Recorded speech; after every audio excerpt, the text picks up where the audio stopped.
Ahora, si lees esta declaración del espíritu de profecía, leámosla de nuevo. La gloria de Cristo no apareció cuando estaba en la tierra.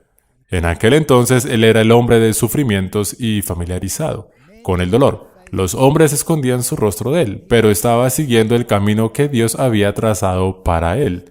Todavía siendo humano, ascendió al cielo. Ahora esto es después de la resurrección. Victorioso y triunfante, ha llevado la sangre de la expiación al lugar más santo, rociándola sobre el propiciatorio y sobre sus propias vestiduras, bendiciendo a la gente. ¿Qué ceremonia era esta? El ungimiento, la ceremonia de iniciación. Entonces, ¿cuándo comenzó el ministerio del santuario? Cuando Cristo ascendió al cielo. ¿Cuándo fue consagrado el santuario para usarlo? En el mismo día. Entonces cuando Cristo ascendió al cielo, tuvo lugar la ceremonia de consagración. Esa es la primera vez en el que el santuario puede ser usado por el sumo sacerdote. Entonces, ¿estaba en el santuario antes o no? No había sido consagrado. Aquí se da la ceremonia de consagración. De acuerdo con Levíticos capítulo 8, tenía que suceder antes de que el sumo sacerdote pudiera oficiar como tal, como sumo sacerdote. Entonces, él consagró todo el tabernáculo, incluyendo el lugar santísimo, y luego volvió al lugar santo y ministró allí. Correcto. Y se quedó en el lugar santo por un periodo de tiempo hasta que el santuario debió de ser purificado. ¿Purificado de qué? Del registro de pecado. Bien. ¿Puedes entender lo furtivo que es eliminar estas palabras y sus propias vestiduras? Sí, porque entonces cambia totalmente el... Sí, entonces podría estar en cualquier lugar, en cualquier momento. Porque significa que entró al lugar santísimo y se acaba. Pero esto solo sucedió en la consagración. Acá hay otro punto. La precisión del espíritu de profecía me deja pasmado. Es asombroso. Es asombroso, ¿no?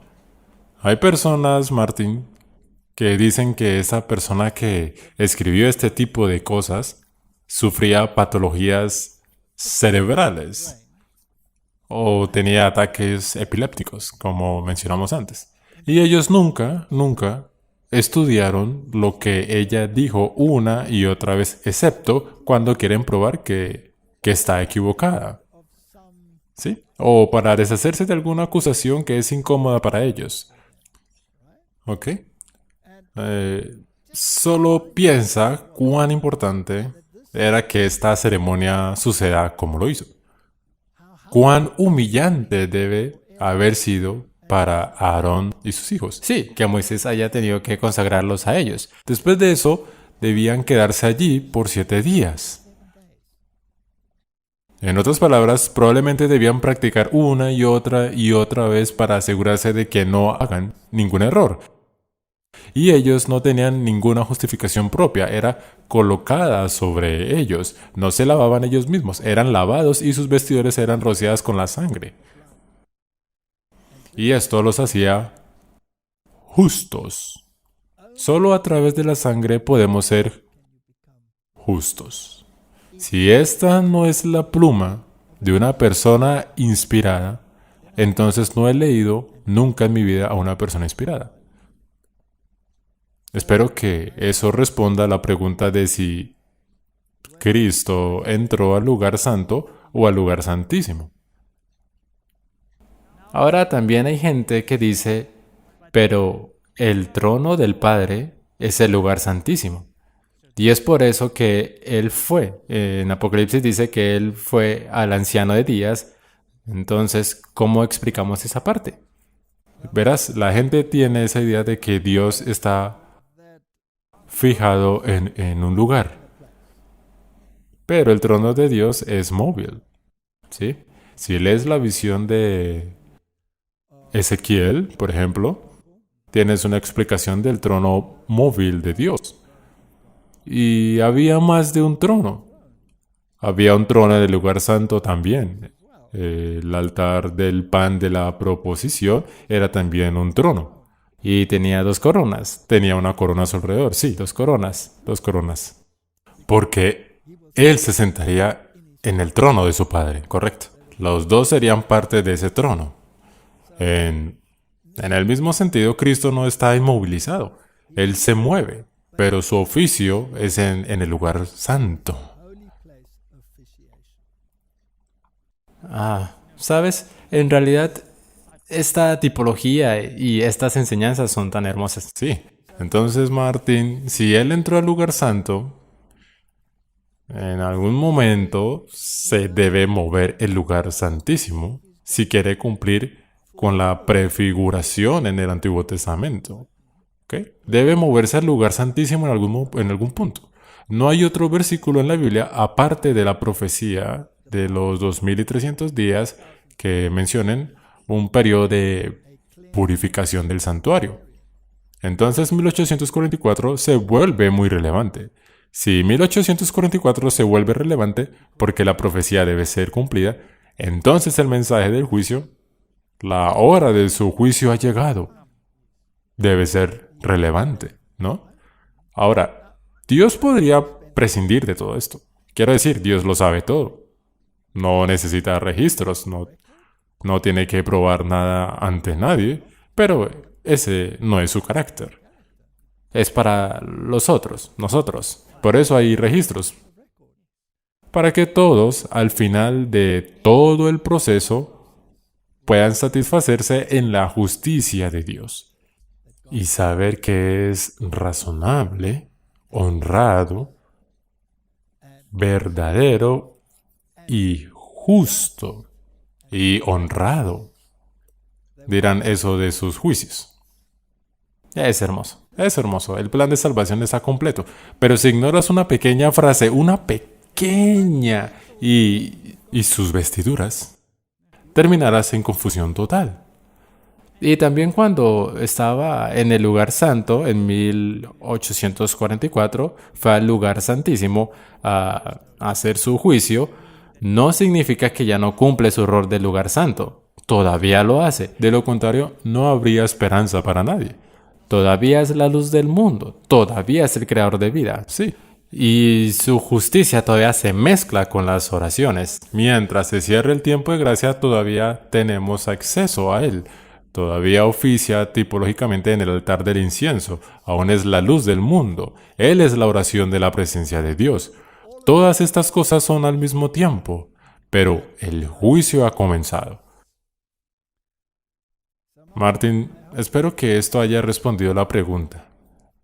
En mi opinión y de acuerdo con la escritura, no hay ninguna duda de que cuando Cristo ascendió al cielo, hubo una ceremonia de consagración donde la sangre también fue llevada al lugar santísimo. Sí. Y la sangre fue rociada en sus vestiduras, entonces es la ceremonia de consagración.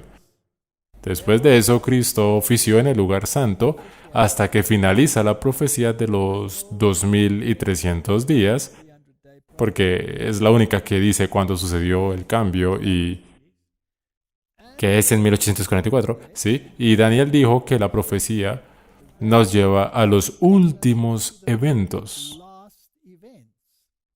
Eso significa que nos lleva al último mensaje de advertencia. Sí, y ese es el mensaje de los tres ángeles. El mensaje de los tres ángeles. Y el mensaje de los tres ángeles son el equivalente de lo que pasó en los días de Noé. Porque él tenía el tipo. La destrucción se acerca, entrad al arca. La última generación también tiene la instrucción. El juicio se aproxima. El tiempo de nuestro juicio ha llegado. El juicio ha llegado. Adorad a aquel que hizo el cielo y la tierra, etcétera, etcétera, ¿no? Correcto. Ese es el mensaje del primer ángel. Luego viene la advertencia sobre Babilonia. Luego la advertencia sobre la marca de la bestia que anula la ley de Dios. Luego aparece el arca del pacto en el cielo. ¿Sí? Y miras hacia arriba y ves el arca del pacto. ¿Qué había en el arca del pacto? La ley. La ley. La ley será nuevamente prominente en el fin de los tiempos. Es parte del mensaje. Elige a quién seguirás. O sigues a Baal y sus representaciones, o sigues a Dios. Obedece los mandamientos de Dios o obedece los mandamientos de los hombres. Esa es la cuestión en los tiempos del fin, ¿no? Entonces, Daniel nos dice que esto es lo último que sucederá en esta tierra. Y nosotros estamos viviendo en ese tiempo. ¿Piensas que cuando verdaderamente se realice esto y el mensaje salga al mundo, piensas que será un mensaje popular? No, no, definitivamente no. El mensaje de Noé no fue popular. Mucha gente se debe haber preguntado y pensado, cuando los animales empezaron a marchar hacia el arca, ¿qué era ese fenómeno natural? Es interesante que Dios trajo los animales. Dios los trajo. Porque había algunas mezclas que habían tenido lugar. Y esas criaturas que habían sido genéticamente comprometidos no fueron traídos al arca. Aquí tienes la misma situación. Tenemos otra arca. El arca es la iglesia final de Dios, a donde la gente debe ser llamada. También vemos cómo asociada al arca del pacto, y todos deben hacer esta decisión en favor o en contra de aceptar este rociamiento del que estábamos hablando.